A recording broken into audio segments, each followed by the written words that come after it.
be brave if you're brave. I'll be brave, but only if you're brave. And it could be just you and me. We'll be family. Just wait and see. So I will fight if you'll fight. Yeah, I will fight, but only if you'll fight. Oh, we can make it through this like sailors in a tempest. Like sailors in a tempest together. And it could be just you and me. We'll be family. Just wait and see. Evening, everyone. Welcome to tonight's Lung Cancer Living Room. So happy to see all of you here, some familiar faces and some new ones. It's always a pleasure. My name is Danielle Hicks. I oversee patient services at the foundation. Some of you may or may not also know Bonnie J. Adario Lung Cancer Foundation has very recently, within the last 6 weeks, merged with the Lung Cancer Alliance. So we are now Go-To Foundation, which what that means for you guys is we are literally the go-to place for any and all of your needs outside of your obvious clinical care team. We're very, very excited about the merger. We have more patient services to offer. We have more options for research, more options for development and fundraising, and all the things that need to happen in order to ensure that we can get approvals and new things happening in this space so that Dr. Reyes and team can bring them right back to you. So that's a little bit about who we are. So I'm going to ask the panel to introduce themselves, and then I will do a little introduction into the conversation tonight. Hi, I'm Dr. Domingo. I'm one of the lung cancer specialists working at Memorial, along with Dr. Reyes. Oh, my name is Dr. Luis Reyes. 22 years ago, I decided to dedicate my life to fight lung cancer, and it has been a long journey, very intense. I suffer with you too. It's not easy for me to see, but I also am very happy for all of you when we have success stories. And I get the congratulations and the accolades, but as many of you have said, it's a huge team, So I am very lucky to have Dr. Domingo that works with me, Dr. Brian Cunis that is not here, Dr. Atif Hussein, Dr. Whitling. We have a lot of doctors at Memorial that works with us, and then we have the surgeons like Dr. Tarasi. We have navigators like Michaela. We also have here our other navigator, Alba Baglietto, that is in the back. We have Paola Izquierdo, is our nurse practitioner. We have Maray Salina, is our director of support services. We have John Brown, is our administrator that takes care of our lung cancer team. It's a huge team. It's a multidisciplinary team, and without the team, we cannot do anything. That's why I always get the accolade. Honestly, it's a big effort. It's a big effort. I don't know how many we are. Maybe we are 20 people, 25 people that fight lung cancer for you. Not only in our institution, Also, you mentioned Dr. Santos, Dr. Santos and his team in Boca Raton does a great job. We have Dr. Mudad and Dr. Johansen, University of Miami, Dr. Estela Mari Rodriguez that was here last year in Mount Sinai. We will have all these multidisciplinary teams, and tonight we're going to share a little bit of what we do, and we fight for you. But we also need your help. That's why we're here.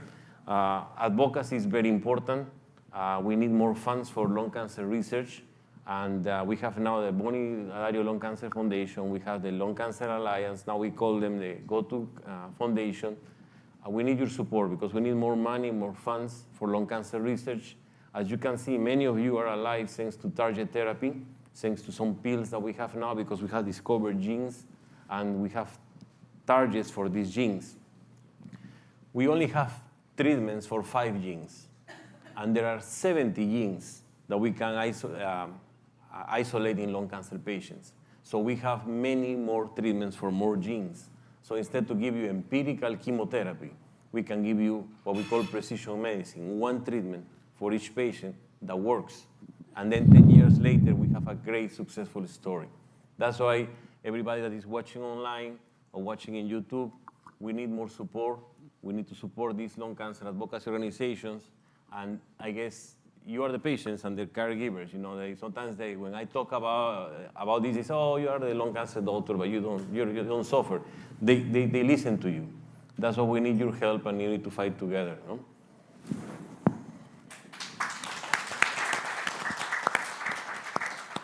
Good evening. My name is Mihaela Roldan. I have been a nurse for the last 8 years with special interest in oncology. I have here my career to help patients from the research standpoint, and for the last 2 years I have been a navigator, helping Dr. Hunis, Dr. Sarsfield, and Dr. Hirsch to help patients with lung cancer and head and neck cancer. I'm very passionate about my role as a navigator at Memorial Cancer Institute, and I feel like I have found my calling to help patients like you. Thank you. My name is Francisco Terrazzi. I'm a thoracic surgeon at Memorial, part of Dr. Rice and Dr. Botero's team. And we dedicate our practice to benign and malignant conditions of the lung and do the lung cancer surgery at Memorial.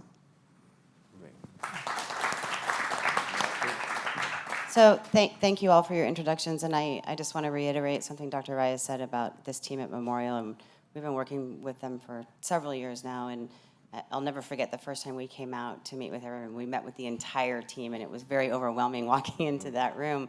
But I can tell you that what he says is absolutely true.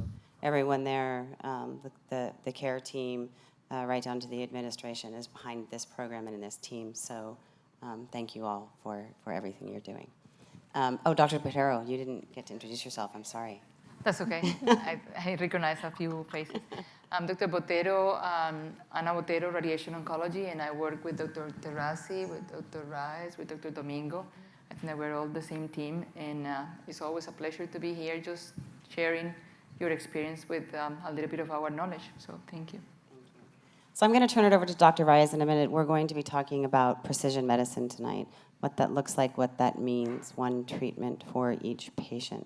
We're going to touch a little bit on early stage disease, move on to locally advanced, and then metastatic disease and how each of those are treated in a precision way. But I want to start a little bit first, if you don't mind, Dr. Reyes, and talk a little bit about screening, which I know is not necessarily relevant to anyone in the room, right? You've already been diagnosed, but you know people, right? And so being the voice out there on the streets and in your neighborhoods is really important to let people know who qualify that screening is an option for them and that they should really do it, because when we do find it early, we're going to talk a little bit about that next. But if we could just start a little bit with screening, if somebody, maybe Dr. Terrazzi, I don't know, wouldn't mind running down a little bit of the qualifying criteria so that we could educate everyone in the room and everyone watching on who they should be talking to and whose doors they should be knocking on. Yeah.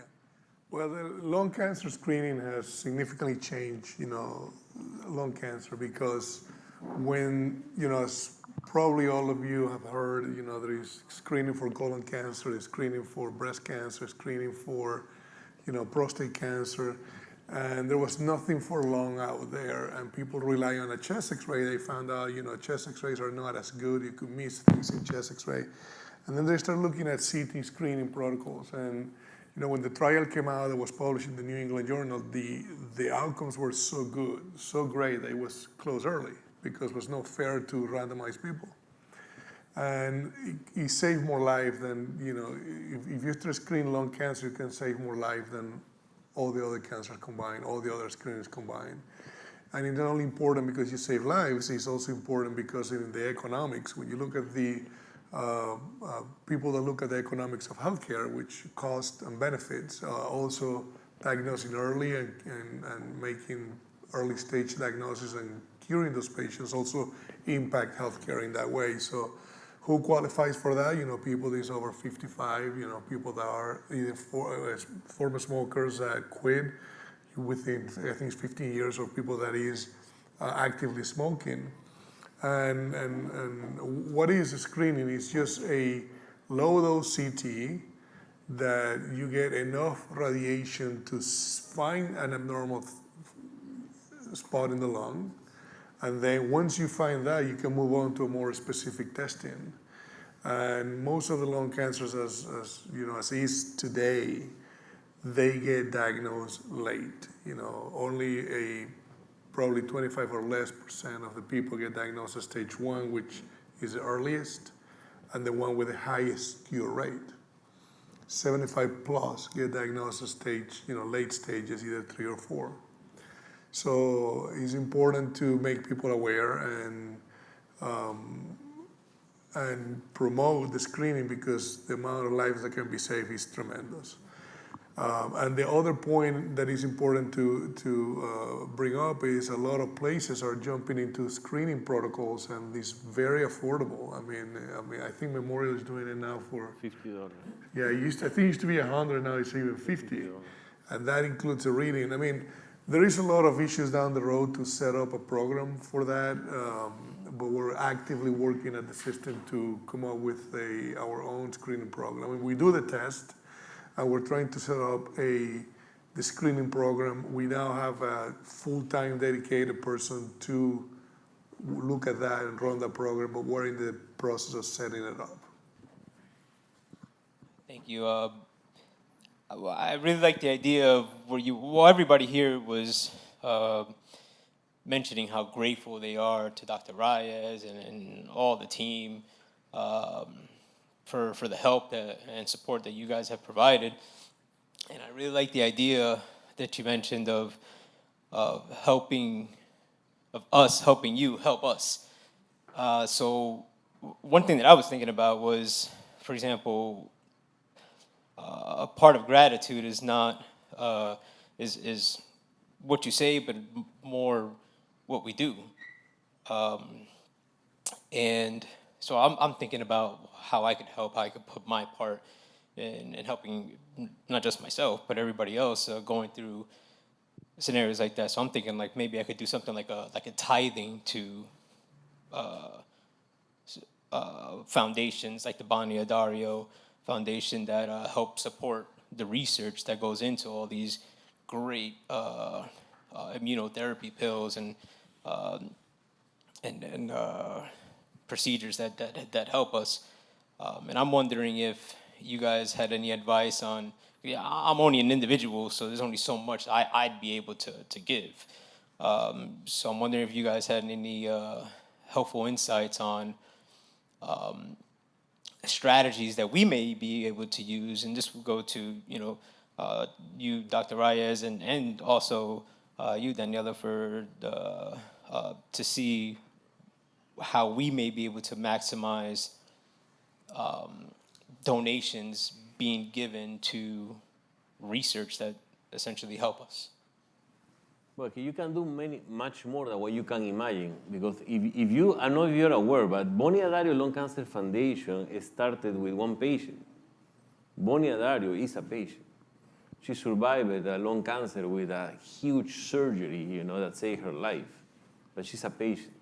Maybe one day she was like you, saying, oh, what I can do myself, but that's exactly what we're trying to empower you guys. You can do a lot, You can do a lot because it's your testimony.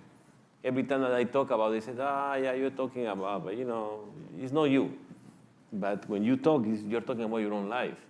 And something important that they were mentioning in the back is that we have 30,000 Americans that get lung cancer that have never smoked. Yeah, the other 180,000, they said, oh, they did to themselves, they smoke, it's their fault. First of all, I think it's wrong, because when you get diabetes because you go to Burger King, if I'm not going to give you therapy for diabetes because you went to much Burger King, you cannot start to judge people. If you get a heart attack because you're eating too much donuts or whatever, if you want to start to judge people, you don't treat anybody. Yeah. But anyway, you have 30,000 Americans that never smoke, and they get lung cancer. That's more than the whole number of non-Hodgkin lymphomas. You only have 8,000 Americans getting Hodgkin lymphoma, So lung cancer or non-smoker is a whole disease by itself. And you guys got the lung cancer, who knows for what reason that we don't know. So that's why it's very appealing, all of you that are non-smokers that are here, because that raises the level of awareness. And as I said, to give you an idea, the Department of Defense started to give funds to fight cancer, the Department of Defense. And I went 4 or 5 years ago as a reviewer. We got assigned $20 million for molecular markers. That was the time that we started to discover the molecular markers that you guys have. They gave us $20 million, but they gave for breast cancer $250 million. $250 million, and lung cancer kills 80,000 women. Breast cancer kills 40,000 women, and lung cancer kills another 80,000 males. Yeah, that's why I'm not having anything against breast cancer. It's disproportionate. That's why we need your help. We need your testimony. We need your advocacy. What you guys can do is you can go inside this organization, Lung Cancer Alliance, go to Foundation, Bonnie Adario, Free to Breathe, all of this, and try to help us. Try to help us raise awareness, try to help us do fundraising, bring your family, bring the caregivers. That makes a difference for us. I think that we're touching a point that is very important is why do we see football players wearing pink? Why do we see license playing pink? And it's not because breast is more important than lung cancer. I think that traditionally lung cancer has been a killing number 1. Instead of that, breast cancer, for many, many years we have the mammograms, that is early detection, highly, more rate of cure. And you see a lot of survivors of breast cancer speaking, talking, collecting fund, doing fundraisers. And if it's not creating something like this, that is amazing, but it's very difficult. Just kind of at least doing their own things in their own communities and helping raising funds and awareness. Awareness is the most important thing, I think. But on the other hand, now with all this new precision technology, surgery, chemotherapy, target therapy, immunotherapy, radiation therapy, being more, precise, we're seeing survivors. And at the beginning, I remember when I started working with Dr. Rao, how many years ago? Many years ago. And I remember that he was at UM and I was at Memorial. And eventually he moved, and we started figuring out that not everybody needs chemotherapy, not everybody was a death sentence for a stage 4. I decided not to give whole brain, that it was like a big thing, and treat with stereotactic radiation, that is again precision medicine. And we start noticing, without no reports in the literature, that the patients were surviving. And I said, what is this? We have a patient that survived 5 years, 6 years, stage 4, from moment 1 of diagnosis. So I think that the main point is that now, with all the new things in medicine, thanks to the pharmaceutical companies, societies like this, groups like this, the American Lung Cancer Society has tons of activities. I can tell you because I'm in the board, and every 2 months we're collecting money, funds, people, awareness, speakers, events that involve the community that collects money. And we see more and more survivors. If the survivors stand up and talk and make more awareness, I can guarantee that not only we will have better results, but little by little, it's a matter of changing your environment, your close network, and participate. You don't have to reinvent the wheel if you don't have the time, the energy, the money, or whatever. But if you join the effort, it makes a difference. It really makes a difference. That issue of, the money will go for whoever is, the director, and the money goes someplace. Little by little, we're making difference. And this is the proof that making difference. All of you, that you're here. Because cancer, lung cancer, it was killer number 1. We used to diagnose the patient and think in our minds when we were just saying, whole brain, okay, in 3 months I'm not going to see you, how I'm going to make this patient comfortable. That's not the case now. When I see a patient that is a stage 4, I said this patient could be among that 20 or 30% patients that is going to be alive in 10 years. And maybe at some point, they might think that we're crazy, but we can tell the patient stage 4, you're going to be cured. Not for everybody, but it might be for some, and that's what we have to figure out, which patients are better than other candidates for certain therapy, and basically be very precise what type of therapy and how we're going to treat that patient. And unfortunately, we're humans, And some patients cannot be saved, and it's not for lung cancer only. And as a physician, we have to help them to die with dignity, But in general, there's a big things that we can do. Every single person, every relative, is not like I can do nothing. We always can do something. Minor little things or major things, but we can create an impact, any level. I can also take advantage to talk about navigation.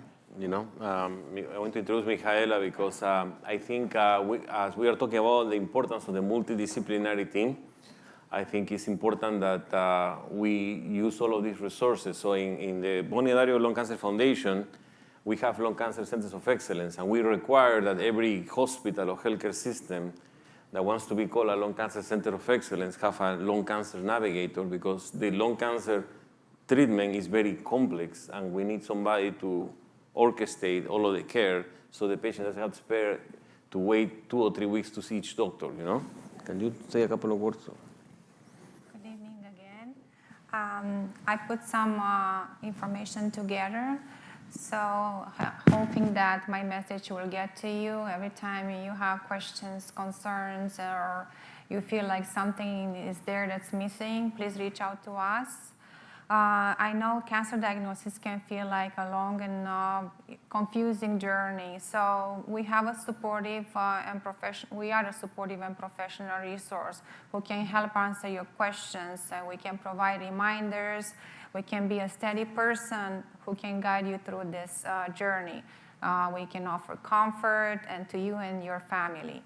Navigators are usually the constant care team members who can also see the big pictures and can help you oversee also the symptoms, and we also respond to the total treatment needs. With our help, the patients will not miss appointments. We will address whatever problems are coming up in the earlier stages. We also decline the visits at the emergency rooms because of our involvement as well. There is a critical window of opportunity from the time of suspicious findings through the time when the finding is actually addressed as a diagnosis and treatment. So our generic goal is to break down those barriers that the healthcare system usually wrestles with in terms of providing timely access to care, ensure the patient stays connected and focused to the treatment plan that's established, and complete the cycle of care as recommended. So we recognize that every patient's case is different and is unique, and that's the starting point of personalizing care. Our role is usually complex and starts with knowing your expectations, your limitations, your priorities, your values. So the ongoing plan of care that unfolds on a daily basis involves the right attitude toward the patients, the needs. We stay proactive. We offer choices, opportunities to improve your quality of care and give you confidence and a stress-free experience.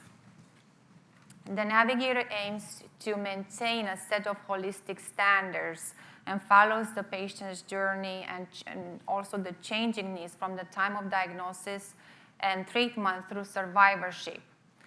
The take-home message is that we need to keep an open communication channel with the team and the navigators. So it's critical for the patient's outcomes, and that's why we need to hear your voice. We work with tenacity to solve whatever problems and you might encounter so that you can heal better, you can be more educated, you can have more control over your treatment, and also to reduce the suffering and discomfort. So together with the team, we evolve, we adapt, and we develop strength and resilience to overcome whatever challenges we might encounter so we can beat this serious disease. Thank you so much. My message is that we are always available. We are behind the scenes, but we feel for you. We try to understand what you're going through and help you as much as possible. We get the message to the doctor, to the nurse practitioner. We also refer you to other services, as I mentioned. So it's very important to keep this communication open. You will see us around throughout your visits, before or after. Sometimes we call you to ask you how you're feeling. So feel free to contact us. We are there on your side to help you as much as possible. Thank you.